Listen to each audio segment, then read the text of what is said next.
दोस्तों, आज का यह वीडियो बहुत ही महत्वपूर्ण है। जीवन में बहुत सारी समस्याओं से जूझ रहे हो तो आज की इस वीडियो में एक कहानी के माध्यम से हम एक ऐसे व्यक्ति को देखेंगे जो अपने जीवन में बहुत सारी समस्याओं से जूझ रहा था।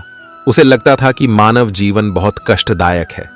वह सोचता था कि पशु का जीवन इंसानों से बेहतर है क्योंकि उन्हें इतनी समस्याएं झेलनी नहीं पड़ती हैं।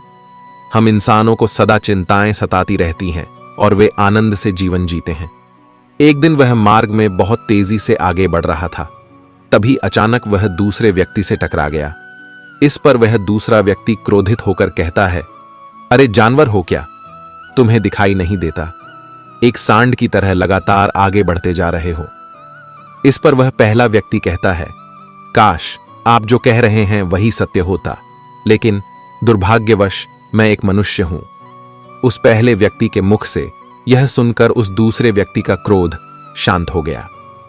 वो उस पहले व्यक्ति से कहता है, लगता है तुम बहुत दुखी हो, वरना सौभाग्य की बात को दुर्भाग्य ना कहते, क्योंकि एक इंसान का जन्म पाना तो बड़े ही सौभाग्य की बात है। मनुष्य का जीवन बड़ी कठिनाइयों से मिलता है और तुम हो कि एक जानवर होना चाहते हो। तभी वह पहला व्यक्ति कहता है, मित्र, क्या आपने कभी किसी जानवर को आत्महत्या करते हुए देखा है? क्या आपने कभी किसी जानवर को किसी दूसरे जानवर को धोखा देते हुए देखा है? क्या आपने किसी जानवर को अपने अतीत या फिर अपने भविष्य के लिए परेशान होते हुए देखा है? ऐसे में मनुष्य का जीवन भला सौभाग्य की बात कैसे हो सकती है? इससे अच्छा तो पशुओं का जीवन ही है। हम मनुष्य तो पशुओं से भी गए गुजरे हैं। उस पहले व्यक्ति की यह सारी बातें सुनकर वो दूसरा व्यक्ति कहता है, लगता है तुम बहुत दुखी हो, तुम्हारे जीवन में बहुत बड़ी समस्या आ पड़ी है। यदि ऐसा है तो तुम्हें इसका समाधान ढूंढना चाहिए। तुम महात्मा जी से मिलो, तुम्हारी समस्या का समाधान उनके पास मिल जाएगा, तुम वहां जाओ। तभी पहला व्यक्ति कहता है कि कौन है? क्या कोई साधु है, महात्मा है, आर्षि मुनि है, पंडित है? अगर वह इनमें से है तो इनमें से कोई भी मेरी मदद नहीं कर सकता। मैं ऐसे कई लोगों से मिल चुका हूं और इनके पास मेरी समस्या का कोई समाधान नहीं है। इस पर वह दूसरा व्यक्ति कहता है, वह इनमें से तो नहीं है, लेकिन वह क्या है यह मैं भी नहीं जानता। बस मैं इतना ही जानता हूं कि जो भी उनके पास जाता है वह उनकी सभी समस्याओं का समाधान बड़ी सरलता से कर देते हैं। उस दूसरे व्यक्ति की बात सुनकर पहले व्यक्ति को लगा कि उसे भी महात्मा बुद्ध से मिलना चाहिए। उसने उस दूसरे व्यक्ति से कहा, ठीक है भाई, अगर तुम कहते हो तो मैं एक बार उनसे भी मिल लेता हूं, उन्हें भी देख लेता हूं कि उनमें आखिर ऐसी क्या बात है जो लोगों की समस्याओं का समाधान बड़ी सरलता से कर देते हैं। इतना कहकर वह व्यक्ति अगले ही दिन महात्मा को ढूंढने के लिए निकल पड़ा। लगातार 3 दिन की यात्रा करने के बाद आखिरकार वह उस महात्मा के पास जा पहुंचा। जब वह महात्मा के करीब पहुंचा तो उसने देखा कि महात्मा अपने सभी शिष्यों को उपदेश दे रहे थे। महात्मा कह रहे थे, इस पृथ्वी पर उपस्थित हर किसी का जीवन बहुत कीमती है, परंतु मनुष्य जीवन अनमोल है। इसका उपयोग कर मनुष्य जीवन के उच्चतम शिखर तक पहुंच सकता है और इसी मनुष्य जीवन के कारण हम मनुष्य पशुओं से नीचे भी आ सकते हैं। महात्मा का यह उपदेश समाप्त होते ही वहां पर जो भी लोग बैठे हुए थे वह वहां से चले गए। तभी वह व्यक्ति महात्मा के पास पहुंचा और वह महात्मा को प्रणाम करके कहता है, हे गुरुदेव, आप कहते हैं कि हम मनुष्य का जीवन अनमोल है। आखिर हम मनुष्य के जीवन में ऐसी क्या बात है? हम मनुष्य के जीवन में कीमती जैसा क्या है? हम चिंता करते हैं, परेशान रहते हैं, हम अपने भविष्य के लिए हमेशा चिंतित रहते हैं। ऐसे ही हजारों प्रकार की समस्याएं हम मनुष्य के जीवन में चलती रहती हैं। लेकिन आप क्या जाने, आप तो एक साधु, आपने तो यह सारी चीजें त्याग दी हैं और इसीलिए शायद आप यह सारी बातें बड़ी आसानी से कह सकते हैं। मुझे तो यही लगता है कि मनुष्य का जीवन बहुत ही कठिन है, हमें इसे समाप्त कर लेना चाहिए। आपने कभी पशुओं को देखा है? न तो वह चिंता करते हैं, ना ही उन्हें किसी तरह की तकलीफ होती है, ना ही वह कोई परेशानी में रहते हैं। वह तो अपना जीवन मौज मस्ती में जीते हैं, ना ही उन्हें अपने भूतकाल की चिंता होती है और ना ही भविष्य की, ना ही वह किसी को धोखा देते हैं और ना ही किसी से शिकायत करते हैं। वो तो बस अपना जीवन जीते रहते हैं। और वहीं दूसरी तरफ हम मनुष्य का जीवन ठीक इसका उल्टा है। मुझे तो यही लगता है कि मनुष्य का जीवन पशु के जीवन से भी बदतर है। मनुष्य जीवन एक श्राप है जो हमें मिला है। ऐसे में आपको मनुष्य जीवन में ऐसी क्या विशेषताएं नजर आती हैं जो आप लोगों को झूठ बताते रहते हैं कि हां, मनुष्य का जीवन बहुत कीमती है, बहुत मूल्यवान है। इस दौरान महात्मा उस व्यक्ति की सारी बातें ध्यानपूर्वक सुन रहे थे और वह उसकी मनोदशा को समझ रहे थे। आखिर में महात्मा मुस्कुराते हुए उस व्यक्ति से कहते हैं, तुम अपने जीवन के संघर्षों से भाग रहे हो। यदि तुम संघर्ष करोगे ही नहीं तो जीवन सफल कैसे बनेगा? और जब हम संघर्षों से भागते हैं तो हमारा जीवन दूसरों के अधीन हो जाता है और फिर हमें दूसरों के अनुसार ही चलना पड़ता है। इसलिए हमें अपने जीवन के लिए संघर्ष तो करना ही पड़ता है। महात्मा के मुख से यह सुनकर वह व्यक्ति बहुत अचरज में पड़ गया। उसने तुरंत ही महात्मा को प्रणाम किया, उनके चरणों में जा गिरा और उनसे कहने लगा, हे गुरुदेव, आपको कैसे पता चला कि मैं अपने जीवन में संघर्षों से जूझ रहा हूं, उनसे बचना चाहता हूं? मेरे जीवन में जब भी कोई समस्या खड़ी होती है तो मैं उसका सामना नहीं कर पाता, बल्कि मैं उसे छोड़कर भाग जाना चाहता हूं। आगे महात्मा उस व्यक्ति से कहते हैं, तुम्हें लगता है कि पशुओं का जीवन हमसे लाख गुना अच्छा है, क्योंकि वह अपना जीवन खुद समाप्त नहीं कर सकते, क्योंकि वह किसी को धोखा नहीं देते और ना ही आने वाले भविष्य की चिंता करते हैं। इसका मतलब यह तो नहीं कि पशुओं के जीवन में कोई संघर्ष ही नहीं है। पशुओं के जीवन में तो जन्म से लेकर मृत्यु तक संघर्ष ही होता है। जब वह छोटे होते हैं तो उनकी जान को खतरा होता है। वे अपनी जान बचाने के लिए संघर्ष करते हैं। जैसे जैसे बड़े होते हैं तो उन्हें अपना पेट भरने के लिए संघर्ष करना पड़ता है। फिर चाहे उनके सामने कितनी भी बड़ी परिस्थितियां क्यों ना हो, वे संघर्ष करने से कभी पीछे नहीं हटते। लेकिन हम मनुष्य छोटे छोटे संघर्षों से डर जाते हैं। अगर हम उन पशुओं की तरह अपने जीवन में संघर्ष करने लगे तो मनुष्य का जीवन अपने आप ही सफल हो जाएगा। इतना संघर्ष अगर एक मनुष्य अपने जीवन में कर ले तो वह जो चाहता है वह कर सकता है, उसे पा सकता है। लेकिन इतना संघर्ष करने के बाद भी वह अपने जीवन में कुछ भी नहीं कर पाता। वास्तविकता तो यही है कि बिना संघर्ष के कोई जीवन है ही नहीं। बिना संघर्ष के हमारा जीवन चल ही नहीं सकता। फिर चाहे कोई राजा हो या भिखारी, सबके जीवन में संघर्ष तो है ही। जो भी इन परिस्थितियों के खिलाफ संघर्ष नहीं करता, फिर चाहे वह मानव हो या पशु, उसका नष्ट होना तय है। इस पर वह व्यक्ति कहता है, हे गुरुदेव, क्या आप मुझे कोई ऐसी चीज दे सकते हैं जिससे मेरे जीवन के सारे संघर्ष हमेशा हमेशा के लिए मुझसे दूर हो जाए? मेरी सारी चिंताएं, सारी समस्याएं, सारी परेशानियां हमेशा हमेशा के लिए खत्म हो जाएं और मेरा जीवन हमेशा हमेशा के लिए सुखमय बन जाए। उस व्यक्ति की यह बात सुनकर महात्मा एक बार फिर से मुस्कुराने लगे और उस व्यक्ति से कहते हैं, वत्स, मैं तुम्हें वह चीज तो नहीं दे सकता, लेकिन हां, मैं तुम्हें वहां तक पहुंचने का रास्ता जरूर बता सकता हूं। यदि तुम वहां तक पहुंचने का संघर्ष कर लो तो तुम वहां तक पहुंच ही जाओगे और तुम्हें वह चीज मिल जाएगी। लेकिन मेरी एक बात और याद रखना कि इसका अर्थ यह भी नहीं है कि इसके बाद से तुम्हारे जीवन में परेशानियां या फिर समस्याएं आनी बंद हो जाएंगी। तुम्हारे जीवन में परेशानियां और समस्याएं तो आती ही रहेंगी, लेकिन उनका प्रभाव तुम पर बहुत कम हो जाएगा। तुम्हारे जीवन में दुख और समस्याएं तो आएंगी, लेकिन वह तुम्हें छू नहीं पाएंगी। और ऐसी अवस्था में चाहे तुम्हें कोई कितना भी दुख देने का प्रयास क्यों ना करें, तुम्हें चाहे कोई कितना भी धोखा देने का प्रयास क्यों ना करे, तुम्हें कभी भी धोखा नहीं मिलेगा। सब कुछ तुम्हारे पास ही होगा, लेकिन फिर भी वह तुमसे दूर रहेगा। महात्मा की यह बात सुनकर व्यक्ति महात्मा के सामने दोनों हाथ जोड़कर कहता है, हे गुरुदेव, बताइए वह चीज क्या है और मुझे कहां मिलेगी? मैं उस चीज को पाने के लिए कुछ भी कर सकता हूं। मैं अपना पूरा प्रयास लगा दूंगा, लेकिन उस चीज को हासिल करके ही दम लूंगा। इस पर महात्मा ने उस व्यक्ति से कहा, सोच लो वत्स, एक बार यदि तुमने रास्ता शुरू कर दिया तो तुम्हें उस रास्ते पर चलते ही रहना होगा जब तक कि तुम अपनी मंजिल को पा नहीं लेते, और यह रास्ता अत्यंत संघर्षों से भरा होगा। क्या तुम अपनी मंजिल तक पहुंच पाओगे?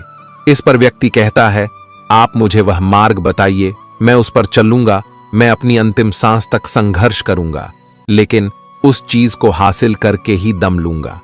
इस पर महात्मा कहते हैं, तो सुनो, उस चीज का नाम है शांति, जो तुम्हारे मन के भीतर गहराइयों में है। जैसे यह समुद्र की लहरें ऊपर से तो बड़ी तीव्र नजर आती हैं और उछाल मारती हैं, जिन्हें देखकर हमारा मन घबरा जाता है, परंतु ठीक इसी के विपरीत उसकी गहराई में वह बहुत ही शांत होती है। और ठीक इसी प्रकार हमारे मन की गहराइयों में भी वो शांति छिपी हुई है। तुम्हें अपने मन की गहराइयों में उस शांति को खोजना होगा, उस शांति के लिए संघर्ष करना होगा, और अगर तुम रास्ते से नहीं भटके तो जैसा मैंने तुम्हें कहा है वह सब तुम्हें मिलेगा जो तुम चाहते हो। महात्मा बुद्ध के मुख से यह सुनकर वह व्यक्ति कहता है, हे गुरुदेव, मैंने तो सोचा था कि आप मुझे कोई ऐसी वस्तु बताएंगे जिसे मैं किसी भी हालत में खोज लूंगा और उसके बाद मेरा जीवन सुखमय बन जाएगा। इस दुनिया में ऐसी कोई चीज जिसे खोजा नहीं गया, उसे तो खोजा जा सकता है, लेकिन मैं अपने मन के भीतर कैसे जा सकता हूं? वहां भला कौन सा मार्ग जाता है? वहां भला ऐसी कौन सी सवारी जाती है जिस मार्ग पर मैं चलकर वहां तक पहुंच सकता हूं? इस पर महात्मा मुस्कुराने लगे और उस व्यक्ति से कहते हैं, वत्स, वहां कोई सवारी नहीं जाती और ना ही वहां पर मनुष्य पैदल जा सकता है। फिर भी वह एक मार्ग है और उस मार्ग पर चलना ही पड़ता है। इस पर वह व्यक्ति कहता है, हे गुरुदेव, तो आप मुझे बताइए, मैं उस मार्ग पर चलकर कैसे अपने मन के भीतर की उस शांति को खोज सकता हूं? इस पर महात्मा ने कहा, इस दुनिया में सबसे शक्तिशाली क्या है? इसका जवाब देते हुए वह व्यक्ति कहता है, इस दुनिया में सबसे शक्तिशाली चक्रवर्ती सम्राट है, जिसके पास असीम शक्ति है, जिसके पास सब कुछ है, उसके पास किसी चीज की कोई कमी नहीं। इसके जवाब में महात्मा कहते हैं, नहीं, इस दुनिया में सबसे शक्तिशाली चीज है इच्छा, और यही इच्छा इस दुनिया को चला रही है। जो कोई भी कुछ भी कर रहा है वो उसकी इच्छा का ही परिणाम है। सब कुछ उसकी इच्छा के अनुसार ही चल रहा है। जहां तक बात है एक चक्रवर्ती सम्राट की, तो एक इच्छा एक चक्रवर्ती सम्राट को भी धूल में मिला सकती है, और वहीं पर उसी के विपरीत एक इच्छा एक आम इंसान को भी एक चक्रवर्ती सम्राट बनाने में सक्षम है। इस दुनिया में जो कोई भी है, जहां कहीं भी है, जिस किसी भी परिस्थिति में है, वह उसकी इच्छा के अनुसार ही है, वह उसकी इच्छा का परिणाम ही है। इच्छा के बल पर मनुष्य इस जीवन में कुछ भी कर सकता है, लेकिन एक वास्तविकता यह भी है कि मनुष्य अपनी इच्छा पर नियंत्रण नहीं कर पाता, जिस कारण उसके जीवन में वह सब भी घटित होता रहता है जिसकी वह चाहत नहीं रखता। हमारे मन की बुरी इच्छाएं हमारी तरफ बुरी चीजों को खींचती हैं, इसलिए इच्छा बहुत सोच समझकर करनी चाहिए। हमें अपने जीवन में क्या चाहिए, यह केवल हम अपनी इच्छा से ही निर्धारित कर सकते हैं। इस पर वह व्यक्ति कहता है, हे गुरुदेव, तो क्या मैं अगर यह इच्छा करूं कि मुझे अपने मन के भीतर की शांति मिल जाए, तो क्या वह मुझे मिल जाएगी? तभी महात्मा कहते हैं, वत्स, इस दुनिया में सबसे शक्तिशाली इच्छा अवश्य ही है, परंतु फिर भी मनुष्य न जाने अपने जीवन में तरह तरह की इच्छाएं पालता है, लेकिन वह सारी इच्छाएं उसकी पूर्ण नहीं हो पाती, क्योंकि उस इच्छा को पूरा करने के लिए एक और चीज की आवश्यकता पड़ती है, और वह एक चीज की कमी मनुष्य के जीवन में हमेशा बनी रहती है। क्या तुम उसके बारे में जानते हो? इस पर वह व्यक्ति कहता है, नहीं गुरुदेव, मैं नहीं जानता। वह क्या चीज है? तभी महात्मा कहते हैं, संकल्प। संकल्प के बिना इच्छा व्यर्थ है। संकल्प के बिना तुम चाहे कितनी भी बड़ी इच्छा क्यों ना कर लो, लेकिन वह कभी पूरी नहीं हो सकती। संकल्प जितना मजबूत होगा, तुम्हारी इच्छा भी पूरी होने की संभावना उतनी ही अधिक होगी, और संकल्प जितना कमजोर होगा, तुम्हारी इच्छा भी उतनी ही कमजोर होगी। इस पर वह व्यक्ति महात्मा से कहता है, हे गुरुदेव, तो इसका अर्थ यह हुआ कि यदि मुझे शांति पाने की इच्छा है और मैं इसे पाने के लिए दृढ़ संकल्प करूं तो मुझे वह शांति मिल जाएगी। तभी महात्मा कहते हैं, वत्स, संकल्प भले ही इच्छा को शक्ति प्रदान करता है, परंतु इच्छा और दृढ़ संकल्प होने के बाद भी व्यक्ति अपने मंजिल तक पहुंच नहीं पाता, क्योंकि वह राह में भटक जाता है और फिर थक कर वह अपने संकल्प को त्याग देता है और अपनी इच्छाओं को छोड़ देता है। क्या तुम जानते हो ऐसा क्यों होता है? इस पर वह व्यक्ति कहता है, गुरुदेव, मुझे नहीं पता। तभी महात्मा कहते हैं, क्योंकि किसी भी मार्ग पर चलने के लिए उस मार्ग का ज्ञान का होना बहुत आवश्यक है, और यह ज्ञान हमें उस मार्ग पर चलकर ही मिल सकता है, न कि केवल बैठकर सोचने से। और जब हम उस मार्ग पर चलते हैं तो हमें छोटी मोटी दिक्कतें, समस्याएं, परेशानियां आती ही रहती हैं, और हम उन छोटी छोटी समस्याओं में फंस कर रह जाते हैं और हमारा संकल्प टूट जाता है। हमारी इच्छा उन छोटी छोटी समस्याओं के सामने कमजोर पड़ जाती है और हम उन समस्याओं के सामने घुटने टेक देते हैं, हार मान लेते हैं, और हमारा पूरा का पूरा जीवन फिर उन्हीं समस्याओं के इर्द गिर्द घूमता ही रह जाता है और पूरा जीवन वहीं पर समाप्त हो जाता है। इस पर व्यक्ति कहता है, हे गुरुदेव, मैं आपकी बातों को समझने का बहुत प्रयास कर रहा हूं, लेकिन मुझे आपकी सारी बातें समझ नहीं आ रही। कृपया करके आप मुझे साफ और स्पष्ट तौर पर समझाने का प्रयास करें। महात्मा ने उस व्यक्ति से कहा, वत्स, मान लो कि तुम्हें किसी गांव में जाना है और वहां पर किसी व्यक्ति से मिलना है, और तुमने यह दृढ़ संकल्प किया है कि तुम उस व्यक्ति से मिलकर ही रहोगे। तुमने अपना सफर तो शुरू किया, लेकिन काफी वर्षों के प्रयास के बाद भी ना तो वह गांव खोज पाए और ना ही उस व्यक्ति से मिल पाए, तो ऐसे में क्या हुआ? इसके जवाब में वह व्यक्ति कहता है, हे गुरुदेव, भला ऐसा कैसे हो सकता है? यदि मैं जीवित हूं और वह व्यक्ति भी जीवित है जिससे मैं मिलना चाहता हूं, और मुझे वह गांव पता है, तो मैं उससे अवश्य ही मिल लूंगा। तभी महात्मा कहते हैं, वत्स, तुम्हें उस गांव का नाम पता है और तुम्हें जिसे मिलना है उसका नाम भी तुम्हें पता है, पर तुम्हें यह नहीं पता कि गांव किस दिशा में है। तो ऐसे में तुम कौन सा मार्ग पकड़ोगे और किस मार्ग पर आगे बढ़ोगे? यदि मान लो कि तुमने किसी विपरीत मार्ग को पकड़ लिया, तो क्या वह तुम्हें उस गांव तक ले जाएगा? क्या वह तुम्हें उस व्यक्ति तक मिला पाएगा? इस पर वह व्यक्ति कहता है, इस अवस्था में तो यह कार्य बिल्कुल भी संभव नहीं होगा। इस पर महात्मा मुस्कुराते हुए उस युवक से कहते हैं, वत्स, मैं कब से यही तुम्हें समझाने का प्रयास कर रहा हूं। हमारी इच्छा संकल्प होने के बाद भी हमें सही मार्ग का ज्ञान होना आवश्यक है। शांति को खोजने का जो मार्ग है वह है ध्यान, और ध्यान भीतर होता है, बाहर नहीं।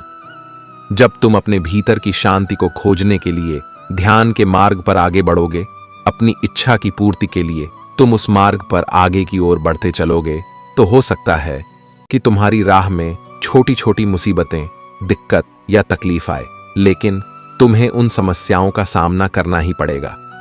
तुम्हें उनसे लड़ना होगा, उनसे संघर्ष करना ही होगा, क्योंकि वह मार्ग तुम्हारे लिए बिल्कुल नया है। और पहली बार जब हम किसी मार्ग पर आगे बढ़ते हैं तो हमें यह नहीं पता होता कि अगला पड़ाव क्या होगा और आगे कौन सी कठिनाइयां आने वाली हैं। वो तो हमें वहां पर जाने के बाद ही पता चल पाएगा। वहीं दूसरी तरफ जो मनुष्य इन छोटी छोटी दिक्कतों में नहीं फंसता, अपने संकल्प पर दृढ़ बना रहता है, वह अपने जीवन में वह सब कुछ पा लेता है जो वह चाहता है, और अपनी मंजिल पर पहुंचकर उसे असीम शांति भी मिलती है। और जब मनुष्य अपने लक्ष्य को प्राप्त कर ही लेता है, तब उसे और कुछ पाने की इच्छा नहीं रह जाती। इसी प्रकार यदि तुम भी केवल मार्ग पर आगे बढ़ते रहो, तो तुम भी अपने मन के अंतर तक पहुंच जाओगे, और वहां पहुंचने के बाद तुम्हें किसी चीज की कोई आवश्यकता नहीं पड़ेगी। ना ही तुम्हें कोई धोखा दे पाएगा, ना ही तुम्हें कोई लूट पाएगा, और ना ही तुम्हें कोई दुख पहुंचा पाएगा। उस अवस्था में पहुंचने के बाद ना ही कोई मोह, ना ही कोई चिंता, और ना ही कोई समस्या रहेगी। तुम उस परिस्थिति से बड़ी सरलता से निकल पाओगे, और जब तुम अपने मन की उस शांति को प्राप्त कर लोगे, तो तुम एक पशु तो नहीं रहोगे और ना ही एक मनुष्य रहोगे, बल्कि तुम मनुष्य से भी ऊंचा दर्जा प्राप्त कर लोगे और फिर तुम्हें कोई भी दुख कभी छू नहीं पाएगा। तुम्हें किसी चीज की कोई परेशानी नहीं रह जाएगी, ना तो भविष्य की चिंता होगी और ना ही अपने बीते हुए भूतकाल की। तुम तो बस अपनी शांति में मग्न रहोगे। महात्मा की यह बात सुनकर वह व्यक्ति महात्मा के चरणों में गिर पड़ा और महात्मा से कहता है, हे गुरुदेव, आपकी बात सत्य है। मैं आपकी सारी बातें समझ चुका हूं, लेकिन फिर भी मेरे मन में एक दुविधा है। क्या मैं अपने पास कोई ऐसी चीज नहीं रख सकता जिससे मेरे सारे दुख, सारी तकलीफें, सारी कठिनाइयां हमेशा हमेशा के लिए दूर हो जाए?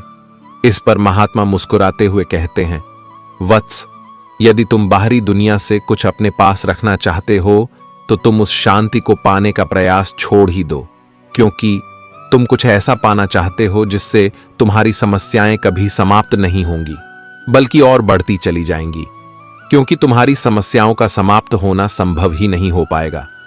और जानते हो ऐसा क्यों है? इस पर वह व्यक्ति कहता है, ऐसा क्यों है गुरुदेव? इसका जवाब देते हुए महात्मा कहते हैं, क्योंकि बाहर तो पहले से ही शांति है, चारों ओर केवल शांति ही शांति है। हमें तो बाहर की शांति नजर आती है, लेकिन हमारे भीतर की शांति हमें नजर नहीं आती। और जो शांति हम बाहर की ओर देख रहे हैं वह बाहर नहीं, बल्कि हमारे भीतर ही है। इसलिए जब तक तुम अपने अंदर को ठीक नहीं कर पाओगे, तब तक तुम बाहर कुछ भी नहीं कर सकते।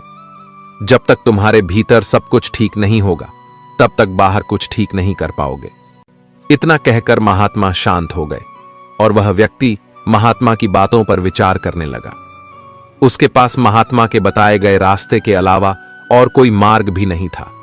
उसने दृढ़ संकल्प लिया, वह अपने भीतर की उस शांति तक पहुंचकर ही रहेगा। उसने ध्यान के मार्ग को अपनाया और आगे की ओर बढ़ने लगा। अब वह व्यक्ति अपनी मंजिल तक पहुंचता है या नहीं, यह तो उसके संकल्प, उसकी इच्छा शक्ति और उसके मार्ग में लगातार आगे बढ़ने पर निर्भर करता है। उसे यह भी समझ आ गया कि मनुष्य का जीवन पशुओं से बुरा नहीं है, बल्कि उसे जैसा जीवन मिला है वही सही है और उसे वह और बेहतर कर सकता है।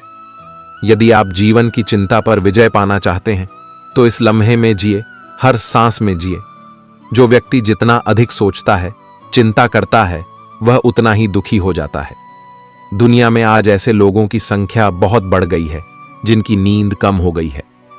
बच्चे से लेकर बूढ़े तक सभी इसका शिकार होते चले जा रहे हैं। कारण सिर्फ एक है कि अपने अंदर उठ रहे असंख्य विचारों का वेग उनको भगाए चला जाता है और सोचते सोचते वह अपने विचारों में खोता चला जाता है और उसकी नींद कम होती चली जाती है। मन दौड़ता चला जाता है। कभी कभी जब परिस्थितियां समझ में ना आए तो जो कुछ जीवन में घटित हो रहा है उसे शांत भाव तटस्थ होकर बस देखना चाहिए। समय आने पर जीवन अपना मार्ग खुद बना लेगा। कठिन परिस्थिति में ही दिमाग को शांत करने की जरूरत पड़ती है। उस समय सारा माहौल विपरीत होता है। आपसे एक सवाल पूछता हूं, अगर अचानक कहीं आग लग जाए तो आप क्या करेंगे, कैसे बुझाएंगे? तो आप कहेंगे कि ऐसी परिस्थितियों के लिए हम पहले से ही इंतजाम करके रखेंगे। आप बिल्कुल सही कह रहे हैं। सभी जगहों पर ऐसी परिस्थितियों से निपटने के लिए कुछ ना कुछ अरेंजमेंट्स पहले से होता है। आपको शायद मेरी यह बात अजीब लग रही होगी, लेकिन इसी में आपके सवाल का जवाब है। जैसे आग लगने पर कुआं नहीं खोद सकते, वैसे ही अचानक मुश्किल हालात आने पर मन को शांत नहीं कर सकते। चाहे उस समय कितनी ही मोटिवेशनल स्पीच सुन लीजिए, वीडियो देख लीजिए, भक्ति भजन कर लीजिए, मन शांत नहीं होगा। अगर पहले से ही मन को सकारात्मक सोच, अध्यात्म और सच्ची भक्ति में लगाया होगा, या फिर मन की तीव्र गति को ध्यान द्वारा साधा होगा, अच्छे लोगों की संगत में रहते होंगे, तभी मन मुश्किल समय में शांत रह सकता है। वरना तो वही पुरानी कहावत कि आग लगने पर कुआं नहीं खोदा जाता। इसलिए जब जीवन में सब कुछ सही चल रहा हो, शारीरिक रूप से भी ठीक हो, तभी से मन को शांति के मार्ग में लगा दो, ताकि मुश्किल समय आने पर दिमागी संतुलन बना रहे और बुरे वक्त को ठीक से मैनेज कर सको। जो लोग कठिन परिस्थिति में हाथ पर हाथ रख कर बैठ जाते हैं, उनका दिमाग शांत नहीं रहता है, वे अपने हालत को बदल नहीं पाते हैं। काम करने से बुरे विचार दिमाग में नहीं आते हैं, बल्कि आप काम करने के फल स्वरूप कुछ पाते हैं। यदि यह बुरा हुआ तो अनुभव मिलता है, वरना सफलता के दर्शन होते देर नहीं लगती। जब हालत विपरीत हो तब आप लंबी गहरी सांस लेने की कोशिश करें। आपका सारा ध्यान आसपास की बुरी बातों से सिमटकर सांसों पर केंद्रित हो जाएगा। आप सिप सिप करके पानी पीने की कोशिश करें। आप खाली ना रहे, कोई मनपसंद काम करें। खाली दिमाग शैतान का घर होता है। समय पर भरोसा रखें। आज तक कोई ऐसी रात नहीं हुई जिसका सवेरा ना हुआ हो। जंगल में लगी बड़ी से बड़ी आग भी एक दिन शांत हो ही जाती है। कुछ न कुछ नया सीखते पढ़ते रहे। यह इन परिस्थितियों के उपहार स्वरूप आपको हमेशा याद रहेगा। आत्मचिंतन, मनन करने का यही समय होता है, क्योंकि जब दरवाजे खुलने लगेंगे तो फिर दौड़ शुरू हो जाती है। यह समझिए, ईश्वर ने सबसे मुश्किल रोल के लिए आप जैसे बेहतर कलाकार को चुना है। हर घटना के पीछे प्रकृति का कोई प्रयोजन होता है। इस समय को टिक टिक करती घड़ी की सुई की तरह ले। सभी को अपने हिस्से का सुख या दुख स्वयं ही तो भोगना होता है। सुख में तो फिर भी मिलेंगे लोग आसपास आपको, लेकिन दुख में कोई नहीं आता मदद करने। सभी दूर खड़े रहते हैं और कई बार तो हम दुख में खुद को बिल्कुल अकेला पाते हैं। पर शायद यह सोचना भी पूरी तरह से सही नहीं है। ईश्वरीय शक्ति तो है ना, हमारे आसपास, हमारे साथ। बस आवश्यकता होती है तो उन शक्तियों को पहचानने की। बस एक बार कुछ फुर्सत के पल निकालकर उन्हें दिल से याद तो कीजिए। वे अवश्य आते हैं हमारी मदद करने। जब दुखों से हार जाओ तो घबराने से कुछ नहीं होगा। तुम्हारा जीवन इतना संघर्ष भरा क्यों हुआ, जरा यह तो सोचो। लोग तो यह भी कहते हैं, अगले पिछले कर्म ऐसे होंगे तभी तो इतना दुख मिला है। नहीं पगले, बिल्कुल नहीं, बल्कि तुम इस कार्य के लिए चुने गए हो उस प्रभु के द्वारा। तुम में इतनी क्षमता है कि तुम सहन कर सकते हो हर कष्ट, हर दर्द, विपरीत परिस्थितियों में भी जो ना टूटे, खरा सोना बनकर निकले, ऐसे हो तुम। कई बार हम सोचते हैं बस बहुत हुआ, अब नहीं होगा कुछ हमसे। तो सोचो, क्या किसी ने कहा है तुमसे ये सब सहन करने के लिए? नहीं ना। जीते तो सभी हैं और एक दिन चले भी जाते हैं इस दुनिया से। तो क्या ऐसा जीवन भी कोई जीवन है जब तक कि कोई संघर्ष ना हो? आपको अपने विचारों पर नियंत्रण रखने की जरूरत नहीं है। आपको बस उन्हें अपने ऊपर नियंत्रण करने देना बंद करना होगा। एक व्यक्ति शांत मन के जितना करीब आता है, वह मजबूती के उतना ही करीब होता है। मन पानी की तरह है। जब यह अशांत होता है तो देखना मुश्किल हो जाता है। जब यह शांत होता है तो सब कुछ स्पष्ट हो जाता है।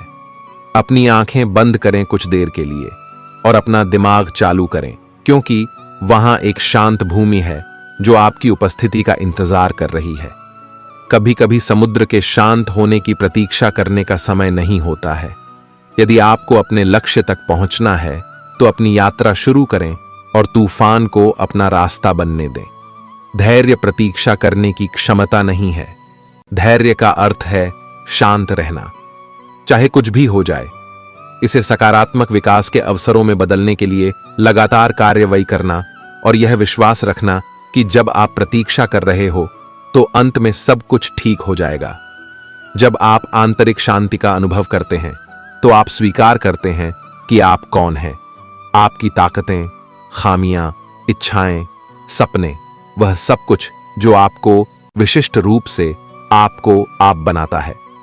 आप अपने आसपास की दुनिया और सामने आ रही स्थितियों को अधिक स्वीकार करने का अनुभव करते हैं, जिससे चिंता और तनाव का आप पर कम नकारात्मक प्रभाव पड़ता है।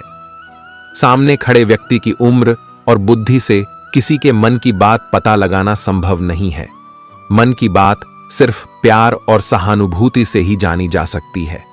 यदि आप पॉजिटिव रहना चाहते हैं तो अपना अधिक समय उन्हीं के साथ बिताएं जो आपको खुश रखते हैं, या फिर उनके साथ जो आपको प्रभावित करें। हारा हुआ खेल दोबारा तो खेला जा सकता है, लेकिन एक बार जो मन से हार गया वो कभी जीत नहीं सकता। सफलता की राह प्रत्यक्ष तौर पर कहीं नहीं होती, बल्कि वह आपके मन में होती है। अगर आपने अपने मन को जीत के लिए तैयार कर लिया तो कोई और आपको नहीं हरा सकता। आप जीवन में अकेले नहीं चलते। कभी कभी जब आप विपरीत परिस्थितियों से निपट रहे होते हैं तो ऐसे लोग होते हैं जो आपके साथ होते हैं, और ऐसे लोग भी होते हैं जो केवल यह देखते हैं कि आप चीजों से कैसे निपट रहे हैं। किसी भी स्थिति में आपको खुद पर नियंत्रण रखना चाहिए और किसी भी तरह के लोगों के साथ अच्छे संबंध बनाने चाहिए। इसलिए शांत और निर्मल आभा बनाए रखें और आपके लिए चीजों से निपटना आसान हो जाएगा। यदि आपका मन शांत है तो विश्वास करें, आप इस दुनिया में कुछ भी जीत सकते हैं। कोई किसी के दुख का कारण नहीं होता, यह तो अपने ही कर्म होते हैं जिसकी वजह से दुख उठाने पड़ते हैं। आज कौन सुखी नहीं होना चाहता, परंतु वह इसके लिए जो कर्म कर रहा है उसमें है ही नहीं तो मिलेगा कहां से। कर्म प्रधान विश्व रचि राखा, जो जस करहि सुतस फल खा। हम आज जो कुछ कर रहे हैं वह निष्फल नहीं होता, देर सवेर उसका फल अवश्य मिलता है। विज्ञान भी कहता है कि हर क्रिया की प्रतिक्रिया होती है। आग में यदि हाथ डाला जाए तो हाथ तुरंत जल जाता है, परंतु एक वृक्ष का बीज आज बोया गया तो उसमें फल आने में कई वर्ष लग जाएंगे, पर फल मिलेगा अवश्य। शुभ कर्म का फल शुभ और अशुभ कर्म का अशुभ होना ही है।